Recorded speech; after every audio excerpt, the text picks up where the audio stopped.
Welcome back to the Fit Minute Podcast, Fitness for Real People, with your host, Gabrielle Mazar.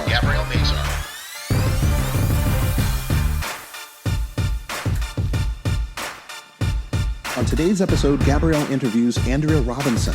You may have woken up with her for many years as one of the Fox 10 Arizona morning show anchors. We discuss her decision to leave the show, her health, her fitness, dealing with self-image, and most importantly, her You Do You journal.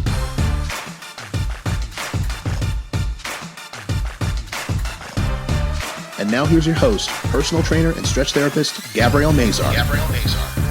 Welcome back to the Fit Minute Podcast, Fitness for Real People. I'm your host, Gabby Mazar. And on today's episode, I have a very special guest. You may know her from the morning news. She used to wake you up every morning, and she has recently retired from that and is going on to new ventures. So welcome, Andrea Robinson. I'm so glad to have you here today. I am so honored to be here. Thanks for having me. Super duper excited. This is such an honor to have you here. We've known each other for many years. A while. And it started actually from fitness. Mm-hmm. So our history started when we used to work out together. And I wanted to start this conversation talking about your fitness, how it's evolved, and kind of where you are now with your fitness level and how that's all changed over the years. Well, I think, and you know this because you've been in this industry for a really long time, everybody has an evolution and a journey into fitness reasons. Absolutely. And I feel like it ebbs and flows as the years go on. But I will say from the very beginning, I was not a fitness person. I was not into sports growing up. I mean, I danced and cheered in high school and things like that. I'm not saying that that's not a sport or athletic, but I never saw myself as athletic at all. In fact, I still have the fondest memory of, we used to have something in, I think it was the third or fourth grade. It was called the turkey trot, and it was around Thanksgiving. Yeah. And you would run laps, and I hated running. I hated getting sweaty. And my mom, I remember telling me the story that I ran with my head down because I didn't want to mess up my hair. So if that gives you any indication as to where I started, fitness was not in my blood. And it's funny because my mom, she was very much into sports. She wasn't into like working out on a daily basis, but she played competitive softball growing up. And but I just never was in it. So really all through high school, the only fitness I did was cheer and dance and whatever went along with that. But right, which is very physical. But my version of it wasn't physical. Today's day and age, what they do is crazy. Like I probably wouldn't have measured up at all.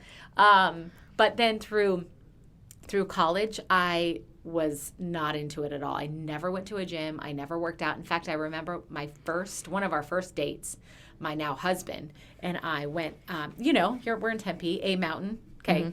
Mm-hmm. It's not really a mountain. It's a bump. Yeah, but it goes straight up. Sort of. But I could not make it up a mountain. Like I still can vision. There's a picture of me and I'm kind of like slumped over, like smiling, and he's like up higher having taken the picture. And it's just so, like looking back, it's so reminiscent because I was just in a place where that wasn't important to me, right? And growing up was never like super skinny. I was never super fit, but I never had like a big weight problem. But I definitely I still remember this day in high school. And we were swimming. Yes, we had to swim in high school. And we had to put a bathing suit on. And I was in a one piece. We all had to wear one pieces. And a stupid kid made a remark about how I looked different than the other girls because my 14-year-old body was a little bit like, my belly was a little bigger. I was a little bigger than some of the other skinny girls that hadn't really sprouted. And that stuck with me. And so it definitely was always in my head that I maybe could work on myself, the outside appearance, but it was always for very vain aesthetic reasons. And I remember in college, I never, like I said, didn't work out, but I ate in weird ways to restrict things. Then I would overeat, and then I'd go back to restricting, and it was just this stupid, awful game I played with myself. And I know a lot of people, a lot of women especially, can really relate to that. Yeah. And I'm sure for many of us, it's a battle every day, even still. I think now where I am, I'm in a place of much healthier mind, and my body's healthier. But again, like I said, it's been an ebb and a flow. So, college, nothing. And then I started getting into working out sort of after college. I got this job on TV, right out of college. And so I worked out, and that's when we met. Right. We worked out with a personal trainer, and I pushed myself more than I had ever before because I never really worked out. And I remember at that time, it was like leading up to my wedding, I had lost a significant amount of weight, and people noticed. And when people notice things like that, for me, the way my mind works is now I have to keep this up because if I gain weight, they're going to notice that too. And now I'm on TV. Yep. So that adds another layer of, holy crap, like people watching you, people me, judging changing you, people, opinions and all of that. And this was really before social media had a big presence in our lives, which makes me feel so old and dated. But it really wasn't even a thing then. It was like MySpace, and nobody even did MySpace then. And so that journey continued, and I continued to work out in that regard. And then I had my first baby. And, I did like everything, like every other mom. I, got back to sort of a pre-baby weight. My body looked different, but I felt okay. I still had that mind game I played with myself of I can't eat that, or I ate too much today and tomorrow I have to eat less. And then I had my second baby. And I remember then, everyone said like the second one, it gets a little harder to take it off. So my fitness journey changed. I switched up completely. At the time, you and I were working out, and then I had this second baby, and some friends of ours opened a CrossFit gym. Right. Which was way more than I had ever done ever in my life. A lot different than, we were weightlifting. Yeah. But a very different modality than traditional weightlifting. Totally. Yeah. Mm-hmm. But my husband really enjoyed CrossFit. He loved CrossFit before CrossFit was like a thing. Mm-hmm. And so when they opened it, we, of course, it was by our house too. So we supported them. And then we realized that the community around CrossFit is what makes you come back for more because, just like when we would work out together, it was kind of crummy when you were by yourself, but when you were with somebody else, that accountability felt good. And it helped too that you were working out with your partner. Exactly. You're you had with something together. And you, because your schedules were very, very different. Yes. You're waking up at 2:30 in the morning. Yep. And then your husband being a firefighter, he's gone days out of the week. So you're not getting this opportunity to be together. And now it's giving you not only a positive thing together, but time together. Time together, Right, exactly. And, when you get to that point of life where extra things happen, kids and things like that, you have to make it a priority and you have to schedule it. So we really got into CrossFit, and still to this day, so that was almost 7 years ago, I still CrossFit probably 3 to 4 days a week.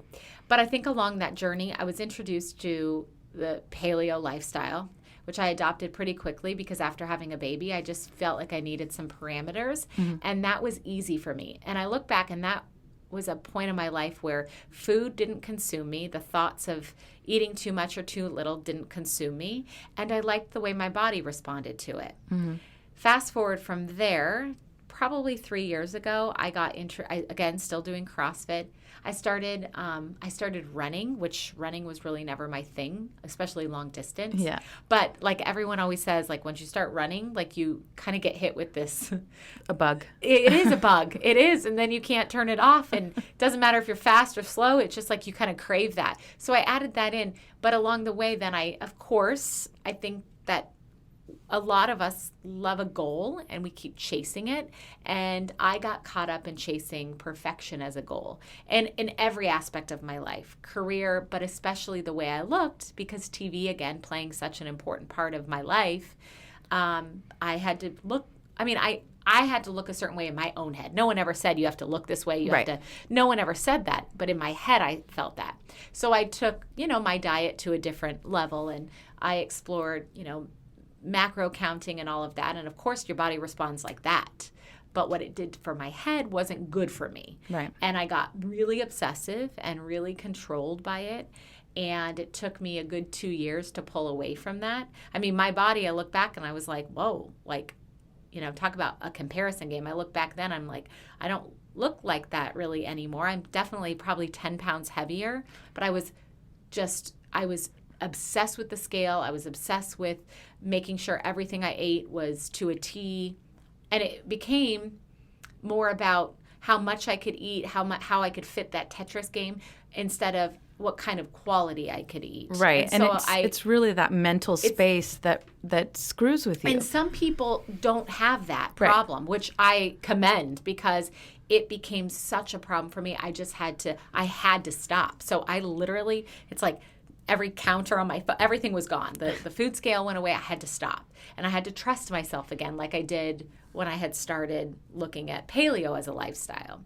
And so what happens is your body, I think, naturally levels out. But what it did for me is it got me now to a place, and I'd say within the last year to two has really been a freeing place for me mentally. And, my body has changed, but my workouts, it's still ingrained in me that I want to move my body. Now, I've left the mentality of I have to be the best at the gym. I have to try the hardest, because my best today might be different than her best or his best. Like, I just have to show up and do it. Yes. So I've learned that scaling a workout, there's nothing wrong with that. I've learned that running a half marathon just to run it is in and of itself an accomplishment. And if I don't beat a time, or if I don't run my fastest, I'm not a failure.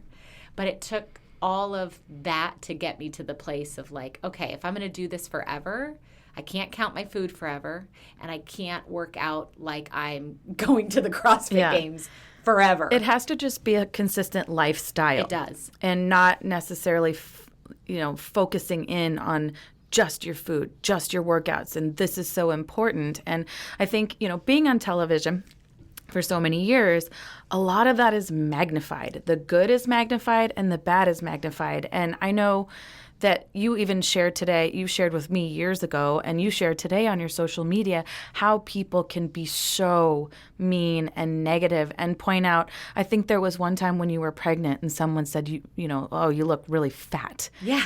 And it's like, I'm pregnant. I'm pregnant. And they said how disgusting it was. Yeah. That you could be on television being pregnant and fat. Mm-hmm. And it's shocking, because you want to not take that on and not feel that way, but people do make these comments, and it still hits you and it still hurts. Totally. And it's like, I think that, I think early on in my career, I took it for truth, and I let that negativity sit on my heart way too long. And the bad thing is yes, people were mean and people would say things, but when you measured and balanced out, like, there were way more good than bad, but it's just the bad that rings so loud. Sticks with you. And it's so heavy and so loud, and it's hard to tune it out, especially as I was in that position at a younger age. Mm-hmm. And those opinions weighed a lot. And then it made me question myself. It made me look at myself. Well, am I fat? Or am I not doing enough? Or am I not showing up in the best way I can? Or the times that I would catch a glimpse of myself, we are our own worst critics. I get that. But we don't have to be the meanest to ourselves. We can push ourselves to be better in a kind, loving way, instead of mean girl ourselves every day. But I mean girled myself. And I think that's what got me to a place of pushing to be perfect all the time. And I got to a point of burnout and exhaustion, and taking on those opinions of others, and all of those things, they got to me. And I got better as more of those were hurled towards me. I got better, but I didn't get better until I started working on myself from the inside out. And I started letting go of the expectations I have, because I'm like, some of the expectations I placed on myself, I think were really just to appease other people. Oh, absolutely. Or to hopefully ward off what the naysayers or the people hiding behind their computer with tons of computer courage would say to me, you know? I mean, I realize I cannot please all of these people. No. And either I'm too fat, I'm too skinny, I'm not this, I'm not that. And it's like, I don't even know what I am or what I like now. And so now I'm at a place where, okay, so I'm not the leanest I've ever been, but I am definitely in one of the most happiest places I've ever been, because I know that I'm grateful every morning I can wake up, and if I decide to CrossFit that day, if I decide to run 3 miles, I can do that. And I know that forever, for the rest of my life, I cannot live my life by weighing and worrying about every morsel of food. I have to just be open-minded and make good decisions. Like, I know if I feed myself crap, I'm going to feel like crap. Yes. So that's enough now for me to say, don't do it again. Don't do that. Stop and it. let's do less of that the next day. Yeah. But I used to beat myself up, and then I'd restrict myself. And like I said, it was just an ugly cycle.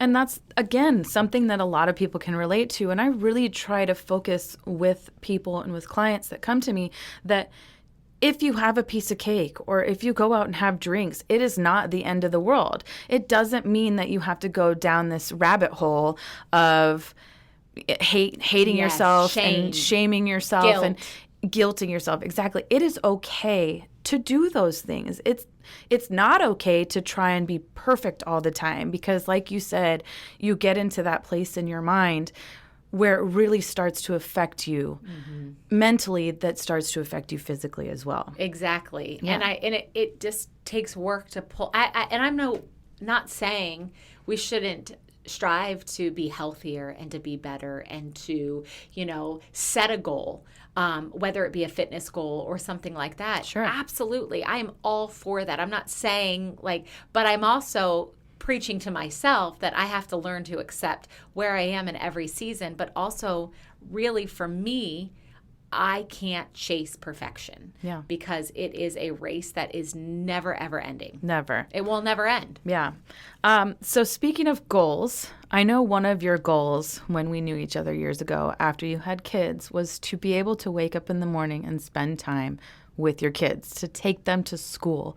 And now that you have left the TV realm and that early morning, you have now started on all these other endeavors and obviously spending time with your kids. And I see on your Instagram all the time you posting about your kids, and it's adorable. But I want you to tell me, now that you have time to go into other things, what are some positive things that you've been doing in your life starting all these other businesses? So, and it's funny that you said that because now that you say that, I do remember we've had those conversations because I always looked at my TV job as nothing is forever, right? Yeah. Like nothing is forever. And I didn't realize when I started having a family how much harder a schedule like that would become. And it wasn't really apparent until they started getting older. When they were babies, it was a little bit more doable.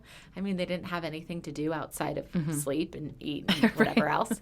And so now they're 6 and almost 9. And so they have like little lives that they're starting to build. And they have things they want to do. And that requires me to be there for them or to take them to those places. And so getting to that decision was so hard after, 14 years. But over the last couple of years with this sort of whole evolution of, me and just working on myself, I just knew where the priority shift had to happen. And it was. I always knew, and I know there's moms out there that that morning routine is mundane and it's like they fight in the morning, you have to make lunches, and I get it because now I'm doing it and it is, but I wanted that so bad. I wanted a little bit more of that routine. I didn't want to miss a morning anymore. I didn't want to have somebody else waking them up. So when I left in September, I honestly had no plan. I just knew I needed to walk into the next chapter because I wasn't leaving something and walking into something new. I was leaving something that I loved and I enjoyed for the time I had, but I was walking into a season I had no idea how it was going to ride out. Yeah. And so my husband, who doesn't like me to sit long, and not because he doesn't want me to do anything, it's because he knows how my mind works, and he knows that if he doesn't lovingly remind me that I'm capable of other things, then he knows that I get into a bad headspace. So he was just always supportive of, he was always supportive of this next season. He knew our family needed it. But I don't know, a couple months into it, he was like, well, what is it that, you want to do? You have a way of connecting with people. And it was something that I knew I was going to miss. The viewers and the connections I've made. I mean, what I built when I left there were connections with people, and I think I only did that by pouring into them and connecting with them outside of just being on their TV every morning. Right. And so at the time, I use that 2-year mark because it was about 2 years when a lot of the shift in me happened, and that I feel like there's seasons in our lives where we just kind of stay good with where we are, and then all of a sudden we feel this need to grow personally, and that was when I had to start changing some things. And again, that fitness mind, that food mind shift started to happen. And I always say, I'm not ashamed to say I started in with a little therapy because a therapist is a godsend when you need somebody. I 100% agree. So there's no shame in that. But I had also been gifted a journal from one of my dearest friends. And at the time I was like, I'm too busy to journal. Like, sorry, sister, I wake up at 2:30. But sort of simultaneously as this was happening and she gave me that, Chris, my husband, I didn't know this, but had this really great morning routine that he had started. But I'm never home in the morning, so I didn't know. So he was doing, I was home one morning from work, and I noticed what he was doing. I came downstairs, and he's like in a bathrobe, and he has a journal.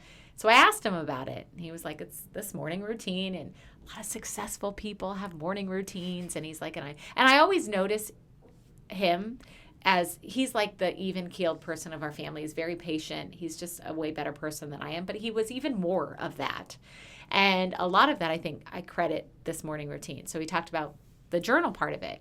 And so I knew my girlfriend, sweet friend Amanda, had gifted me one. It sat on the nightstand. I was like, I don't want him to grow without me. I mean, that was really the competitiveness of me sparked. And so the very next day, because I think he said something like, because I threw out that, well, I don't have enough time for that. He's like, oh, really? Well, Oprah. I mean, she's got 24 hours in a day.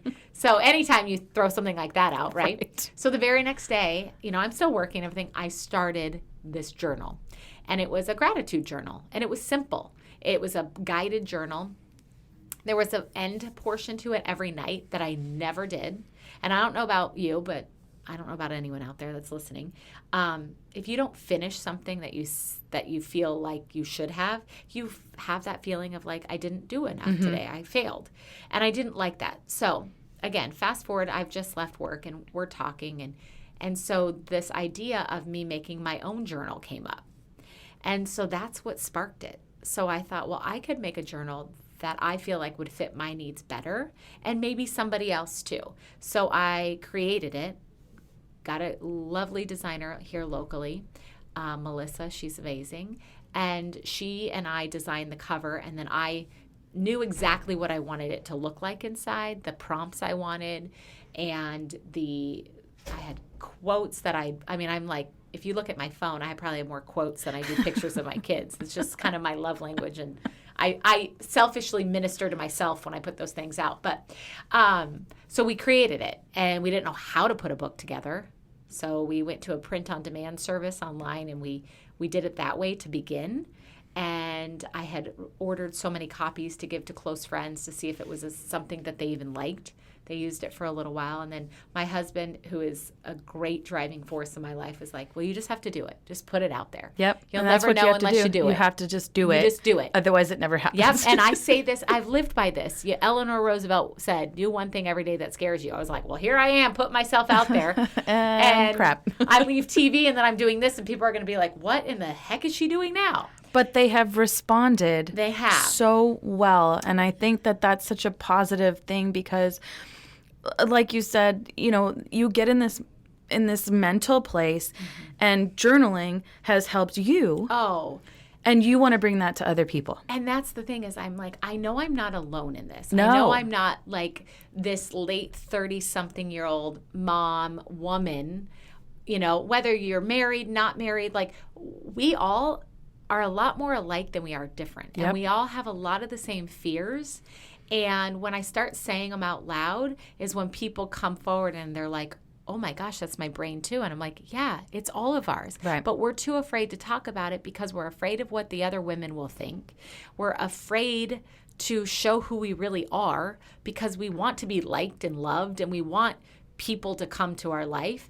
But we harness all of that in and we don't show it off because we're just afraid. Right. And when at the end of the day, if we do show it off, then you'd realize how much more people are in the same situation as you. So when we launched it in January, we knew though it couldn't just be a journal. There had to be a community within it. So we have this private Facebook group. So when you buy a journal, you opt into this private Facebook, our journal squad of sisters. And it is like nothing I've ever been a part of before. Now, men can buy this journal too. So men can buy it, but it's really not men geared towards them. I mean, okay. I would buy it for your wife or your girlfriend or your sister. And the group is really just women only because, trust me, men, you don't want to be a part of that group. Like, you don't want to know our crazy. But let your girls be a part of it because they need this group.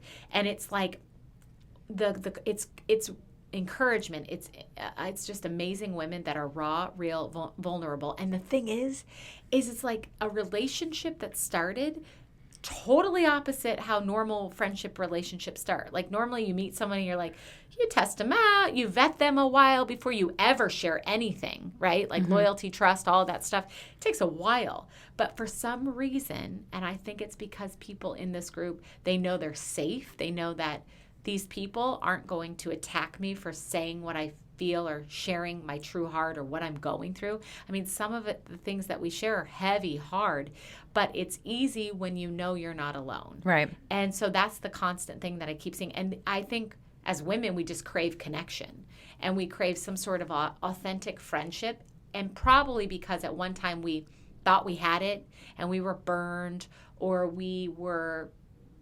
there was some sort of something that caused us to feel that our loyalty and our trust was broken by somebody else, by ourselves, whatever it might be. Or like you in your swimsuit being told.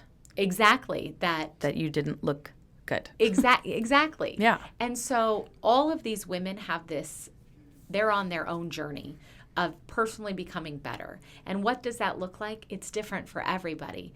But when you're doing it alongside of other people, I think there's plenty of people out there that are like, here, do what I'm doing, come do. But there's not enough people out there that are saying, let's walk alongside each other. And maybe somebody's a little ahead of that part of the journey than you are, and you get to learn from them. Or maybe somebody is a little further behind and just needs somebody to come up alongside and say. Or maybe somebody's been through the exact same thing that you have, and they have, or you are going through. And now they have a connection. Exactly. And so we have this community of hundreds of women now. And we started we started in March. Every month we have a journal meetup. And we just take over a coffee shop. So I find a coffee shop that kind of is okay with us coming in. We buy coffee and treats for everyone. Women show up. And I remember when I first did it again, I'm like, I'm doing this super scared because how embarrassing if nobody shows up. But I was like, no, because if one person shows up, then I was supposed to do it. And so more than one person showed up, and we had honest, vulnerable conversation. Women got up, they were crying, there were happy tears, but the goal is that these women find somebody within the group that they'd never met before, because most of them have never met face to face, and they leave with a new friend. And what's great is since then we've seen these women, like now I get to see their pictures that they post in our group, and two of them having coffee and breakfast here, and I mean, they're connecting. They're forming real friendships based on a meetup from a journal. From a journal. Yeah. So the journal's the tool that binds us together, but it's the women that make it special. So tell me, you just did an event recently. Tell me all about that, and you're going to be doing more of those. Yeah. Okay. So, that came about my dearest friend, Amanda. So she's the one that gifted me a journal a couple of years ago, and she has been just a guiding force in my life in so many ways. And she's the friendship I never knew I needed, and I never, ever want to know life without now. So we met again look at all of our friends, how we meet through fitness. You and I met through fitness. She and I met through the CrossFit gym. And her husband and her two kids have become like family to our family. We just connect on so many levels. But back in September, it was literally, I think, a week after I had been done with work, and we were out for a run. We always say we solve the world's problems and come up with the best ideas, running or drinking wine.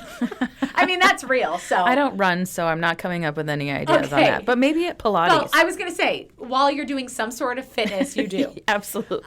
So we were out for a run, and we were talking about this vision we both shared, that we wanted something for women to come together a day where it was, a beautiful lunch. It was real women that were working on themselves, wanting to be better to themselves so that they could be better in life and to the relationships that they're connected to. And what does that look like? And we're like, it's got to be real. Everything, and so real kept coming up. So the name was born that day before we ever had an event, all the real things. And we just said, we're going to do it. And so we knew we wanted it to be outside with some sort of fitness component, but then some sort of learning component. So we kicked off our very first one in April 20th, and we hosted 100 plus, it was a little over 100 women. They came, we did a very light yoga session, and people were scared. Women were like, I can't believe I'm doing this. I'm going to a home, I don't know where it's at, with women I've never met except for the internet. So literally I'm saying yes to a stranger on the internet because I don't know any of you. But they did it afraid, and they walked past their fear, and what they found was like, holy crap, there is a world out there that I'm missing out on with myself, but with women too. And we had a beautiful lunch. We had 3 wonderful sessions of learning. We talked about friendship and what it requires to find that real, honest, authentic friendship. And it requires you showing up and putting aside the things that you're afraid to do in a friendship. Amanda talked a lot about vulnerability. I could never have those friendships because I wasn't vulnerable. I never wanted to share what I was really going for. I said, well, I am a recovering people pleaser. And a lot of my friendships I had were surface level because I wanted to be liked. I wanted to be loved. So I pleased all the people, hoping that they would come to my table and stay there when I needed them to. And that doesn't happen. Yeah. And so we talked honestly about that. She talked about her story, which is beautiful and caring and honest, and her place of struggle with food and with body image, and really just what it looked like to get out of that. And again, where did it start? It started with working on the inside. Mm-hmm. And she gave some really wonderful practical tools that we should have in our toolbox to be able to do the work. And then I talked about that busy is best mindset that we adopt, and we think it's best and it's not. And how do you move away from that and create a little space in your life, through journaling, but through just some consistent practices, mm-hmm. so that you don't have to run this race and have to be like everybody else, because everybody else is probably thinking the same thing. The exact same thing. But they're keeping up because you're doing that and she's doing that, and they feel like they have to do that. And they're just running themselves into the ground. Exactly. Yeah. So it was great. We're going to do another one. We're going to do 2 a year. So we'll do one in November as well. Awesome. So I wanted to kind of touch on something you said about being a people pleaser, because I'm not a people pleaser, I don't think. I don't know. Good maybe, for you. Maybe everybody listening to this is going to be like, it's a lot of work to get out of it. But it's funny you say that, because I've always kind of looked up to you, even though we're the same age. I've always looked up to you because you're so driven and positive and happy. And even though, you have this struggle, you still try to portray that to everybody else. And you've always been kind of an idol to me. And I know that's kind of silly. No. But really, I see all the things that you go out there and you just do it. And for me, being on video or being in photos or like being this presence on social media is so super hard. I really have to push myself to do that because it's way out of my comfort zone. So I've always looked up to you, and I was on your show a few times. Yes. And it was really difficult to me. And you're like, you're going to be fine. You're going to be fine. Just talk and they'll guide you. I'm like, okay, whatever. And total honesty here, the few shows that I'd been on, I never watched. I never watched because I didn't want to see myself. Mm-hmm. And that's being my own worst critic. Mm-hmm. But I think it's just kind of funny to touch on that and to say those things, because I absolutely 100% relate to all these things that other women relate to. It's very difficult because you look at yourself and you see all the imperfections. I think it's human nature. Yeah. And I think that a lot of us have mixed up confidence versus arrogance. And so sometimes we're afraid to find our confidence. We're afraid to find that self-esteem, that place of feeling worthy and that we actually love ourselves, because we don't want to mistake it for arrogance. Mm-hmm. And we don't want to be, that one that thinks so full of themselves. But we can't miss this because they're two completely different things. And so what we've done is we have completely disregarded any bit of good that we have because we're afraid. One, I think we're afraid to shine, and we are afraid to step into our own light. And there have been plenty of times where, you know, I'm afraid to do that too, because I'm still fearful of what will they think, what will they say. And like you know, I look at you lead and you guide and you help women and men too, but you help them come into a place of confidence. You know, you take them from a place of, I can't move my body, to yes, you can, and look at you now, and a place of freedom, of breaking, you know, down barriers in their head of perfection and all of those things. And yet to hear you say that, I'm sure even for some of your clients is like, what? But see, that's what I love. That's honest. Yeah. And I think that when you lead and you're in a position to lead, because that's what you've been called to do, I think the biggest disservice you can do to people that are coming up alongside of you, or you're guiding, or you're walking next to, is to put it out there that you have it all figured out and that you don't struggle.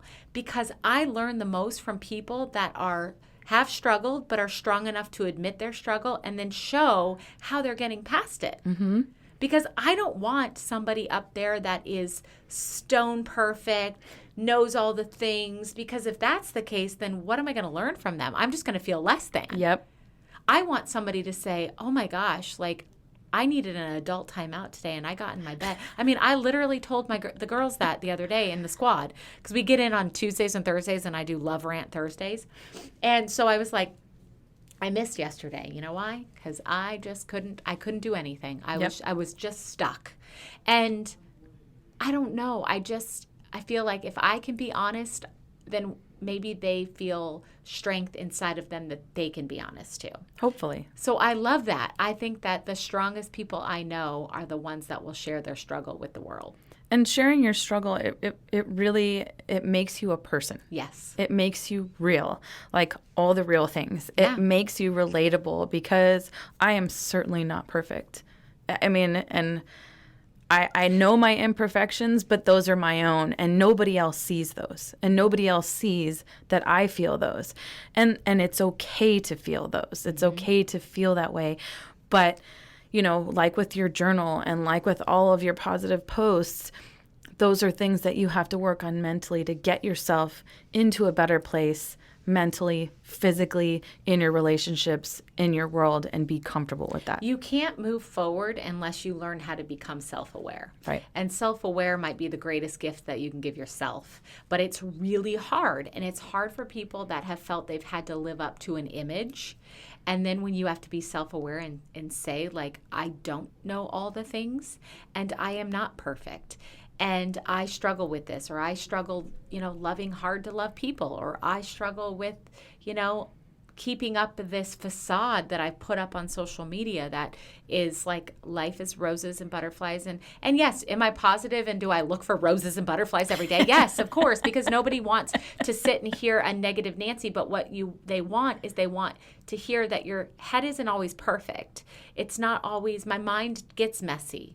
And when it gets messy, this is how I'm working through it. And your fitness isn't always perfect. It's and your diet isn't always perfect. No. And your relationship isn't always perfect. And your kids aren't always perfect. Exactly. I mean, that's what I want to see from people. And that's what I think social media, that's the greatest disservice we can do with social media, is make it all picture perfect, pretty, and coiffed kids and perfectly filtered life. And do I love pretty pictures and I love an IG filter? Of course. I mean...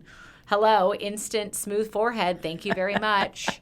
Love that. I literally just talked to my boyfriend yesterday about Botox. He's like, get out. I'm like, it's okay. Tell him he doesn't know and it's fine. Botox is fine. I mean, if you want to do that, again, living, you do you. You do you. Okay. Exactly. But I think that with all of those things comes honesty. Mm-hmm. And I think that I love social media because I love the connection that it has kept with people, and I love that it's brought me people in my life that I never would have known otherwise.